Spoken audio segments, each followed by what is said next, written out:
I'd like to start by posing a bit of a question, which is, why are we here today?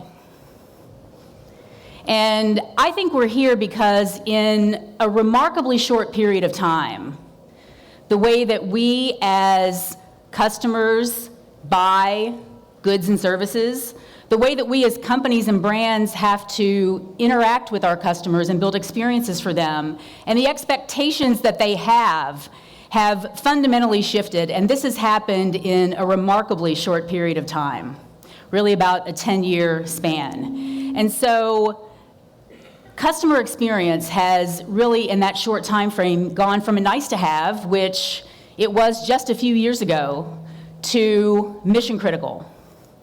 And we know that customer experience is mission critical, which is why we're here. But the question that I think we're always asking ourselves is, are we making the progress in the time frame in order to meet these needs that our customers are expecting of us? So let me put this into some context for you. About 9 out of 10 of companies see customer experience as a competitive differentiator.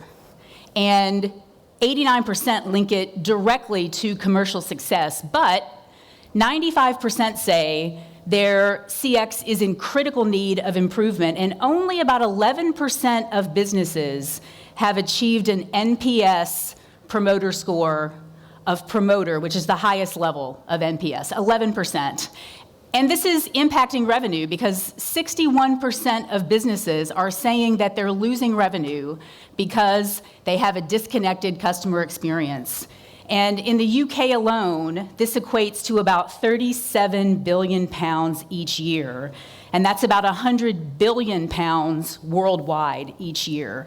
So clearly these are some big numbers. And we're barely past the beginning of this shift. We've really just started going through what's just a fundamental transformation, to the point that about 2/3 of businesses say that they just don't feel that they're very mature when it comes to understanding what the customer wants, being able to apply personalization, and being able to leverage all the data they have in their organizations to solve this problem. And as many of us in the audience know who are marketers, we're kind of equally divided here, I think, between marketing and digital and IT. Marketers are increasingly on the front lines of driving customer experience, and the CMO in particular. 40% say the CMO is now directly responsible for driving CX, and an additional 66% say that the CMO is heavily involved. So what we're going to talk about today for the next few minutes is what we're calling 5 hard truths for marketers that are driving digital experience. And these truths have come from a set of themes that have emerged from some studies and surveys that Sitecore has just completed with the Soda Group, with eConsultancy, a UK-based research firm, and also with our partner Avanade a few months ago. So we've compiled all this data looking at how marketers are approaching customer experience, and we're going to share some of these truths with you today with the hope that we can figure out how to continue to drive progress forward. And we're also going to hear from 3 customers who are on the front lines of having success driving digital transformation in their business. We're going to hear from Volvo Cars, we're going to hear from Carter Jonas, and we're going to hear from British Red Cross. So let's get started. Without further ado, the first truth is, the C-suite is just not that into you. So what do I mean by this?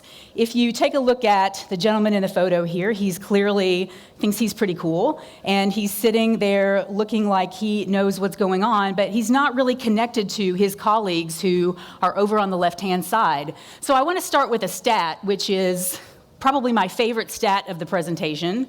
80% of CEOs either don't trust or are unimpressed with their CMO. And so I'm looking for my CEO. I'm sure he doesn't feel that way about me, even though I'm sure most CMOs think their CEO does not feel that way about them, but 80% is a big number. And so marketers are on the front lines, they're trying to drive this, and yet this is a disturbing statistic. So the CMO is driving CX, but can she really? If you look at the numbers that come from some of the data that we've collected, only 11% of CMOs have the budget authority required to authorize CX investment. And 80% of marketers say that they can't get the executive sponsorship, and they are concerned that the rest of the C-suite might not understand the importance of CX investments. So marketers are expected to drive. The CEO is questioning the credibility of the CMO. They don't have the budget authority, and they've got to get buy-in from the C-suite. And the picture gets a little bit worse when you think about the historic lack of collaboration between marketing and IT. We've all been on the front lines of this, and 73% say that there's a lack of collaboration between the two groups. And then you get into a little bit of a he said, she said, because 71% of marketers say that IT doesn't have the insight into the digital marketing tools that they need, and 68% of IT says that they frankly have better things to do than worry about the MarTech stack. So it just adds a bit to the complexity of the picture. And yet, despite this data, we marketers are a pretty confident bunch, right? We think we have this nailed, and so 70% of marketers rate themselves as experts in delivering personalized digital experience, which is interesting when combined with the fact that only 39% of marketers have a CX strategy that's aligned to business objectives and supported by the CEO. So clearly, we have some work to do to be able to drive the alignment within the organization that we need to be able to continue the progress with customer experience, which 95% agree is in need of critical change. So how can you drive C-suite alignment? A couple of steps here that can help kick things off. The first is the CMO and the marketers in digital who are really on the front lines of putting these strategies together need to build trust by being honest and realistic. You've got to set expectations about the investment that's going to be required, about the timeline, and what the expected results will be. And it can be uncomfortable to have these conversations, right? When I stepped into Sitecore as the CMO, one of the first things that I wanted to do was kick off our own digital transformation.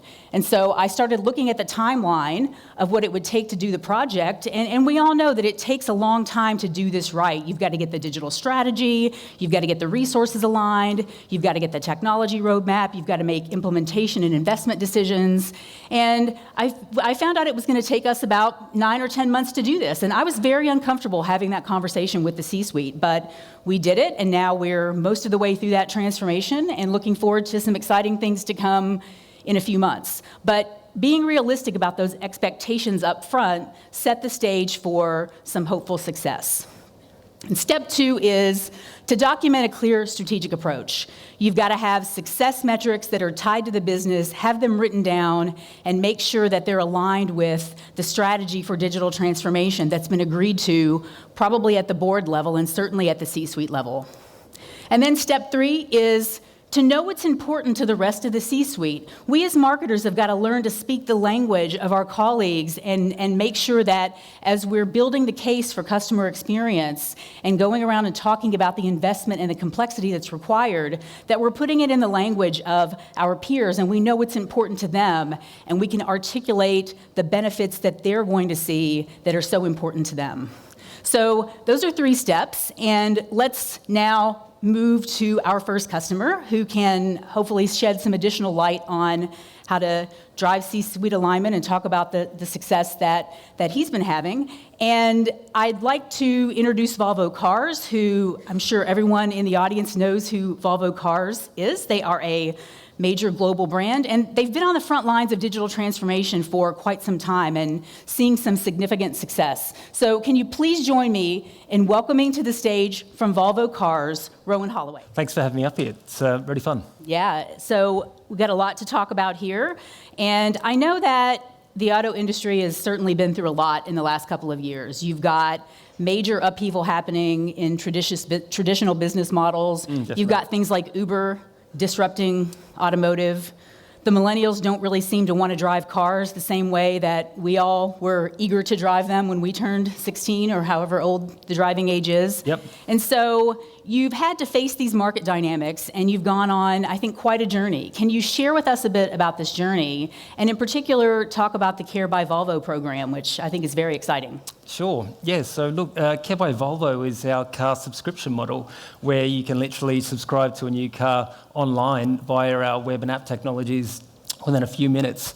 And this has fully changed the way that we've done business because now we have much more of a direct-to-consumer model, where previously we used to just do branding, marketing, and then get a lead and really switch it over to the dealer to then own and manage the relationship. But now we've actually got, via our digital direct-to-consumer relationships, where we can have a much richer experience and really solve the customer problem in a much better way. If you look at the existing process where you actually have to go and buy a car, it's fraught with friction. The whole process of, am I getting a good deal? You're making a big investment. It's like £50,000. So by having a flat monthly fee of around £500, that just really reduces the whole process there. And we also include other services like the insurance and the ability to actually switch out your car. So for example, if you're going away for a family vacation, you have a smaller estate and you actually want to switch up to the SUV, the bigger XC90 for instance, you can do that for the weekend and then switch it back. Just for the weekend? Exactly. You just change out your car. Wow. Yeah. So it's essentially a car as a service. Exactly. Yep, definitely is. Wow, so it's a brand new business model, obviously a huge shift for Volvo. Yep. Now, as you went about driving these changes across the organization and getting ready to make this massive shift, I've been talking a bit about C-suite alignment and how important that is. How did you experience this at Volvo Cars as you kind of set the stage to make this transformation? Yeah, literally it came from our CEO. So he actually put in the role of a chief digital officer and then CMO really reporting to that structure. And that really brought the alignment between sort of, marketing and IT. And then we've also brought in self-organising and empowered product teams. And this really brings all the competence that you need really to focus on, solving one customer problem. Typically, they used to sort of sit in different locations and it was like a big black box what happened over on the other side. But now that we've also got all the competence really focused on one thing and the one team, it's made it a big transformation as far as the way that we go about our digital. So you talked a little bit in that answer about alignment. I think you said that word a couple of times, and in particular marketing and IT and how they started working together a little bit differently. Definitely. I obviously touched on that theme and how sometimes marketing and IT don't collaborate that well. Sounds like you came up with some great solutions to that challenge. How did you do that? Yeah, some of the other ways that we've already addressed that is by looking at the entire digital buyer's journey and then getting teams to focus on certain sections. So we have awareness, consideration, purchase, and then repurchase. And then each team, particularly my team, is really focused on the web platform, but also the first bit, like that first impression. And what that really does is it allows you to really get to know that customer at that stage and the problems that they have intimately. You start looking at, deep into the data, interviewing them, and finally you just really got new visibility to actually, what you can do to really help them. So we've set up our teams to focus on each different stage of the buyer's journey and sort of work together in a cohesive way. So that was like a big change from the old sort of waterfall, pass it over the fence and it's not my problem from then. You're really just focusing on improving that customer problem the whole time.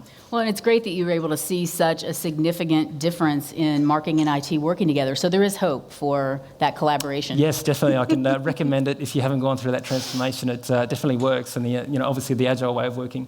Absolutely. Now, this must have been a massive shift for Volvo because it's changing everything that you do as a business, and Volvo Cars has been around for quite some time. Are there other things that you had to do culturally or within the organization to get everyone ready for this change? It was really the whole transformation of the whole organisation. So it wasn't only digital, literally, back to our products, and then everybody through the whole place is actually, tasked with customer experience and providing, best customer experience at the centre of all incredible what we do. So I think, there was thousands of things that we've changed, and it's hard to sort of put your finger on all of those. But I'd say really having the customer at the centre of everything we do is, paramount. So starting from the customer's viewpoint. Definitely, yeah. And I know that you've seen tremendous success from these initiatives, and I also know that Volvo Cars actually won the 2018 Sitecore Experience Award for Best Use of Sitecore Digital Experience Platform. So congratulations again on that. Thank you. Yep. I think applause is warranted. Can you share any of the results that you've seen with our audience? Literally last year, we've had a massive increase in online sessions, up 58%. So we're now at around 200 million sessions globally. We've also had a really good result with our first visit to the actual sign up for a website lead, an increase of 35%. And then what's that translated into online registrations, which is an increase of about 112%. Wow. So from a marketing perspective, I've sort of done my job and got the big tick for you, so it's really good. Check. But what that's really translated into is a 13% growth in sales for the company. I know that doesn't sound a lot, but for an industry like automotive, where we really are slow growth and it's very hard to get 1 or 2%, that's it's been really outstanding and sort of pushing the boundary. Only other couple of companies, such as a few of the Chinese companies and Tesla, have done that. So we're definitely showing that digital is providing the growth that we need. Absolutely, and that's a great company to be in. Well, thank you so much, Rowan, for sharing your story, and I hope you enjoy the rest of the day. Right. Thank you, Paige. Cheers.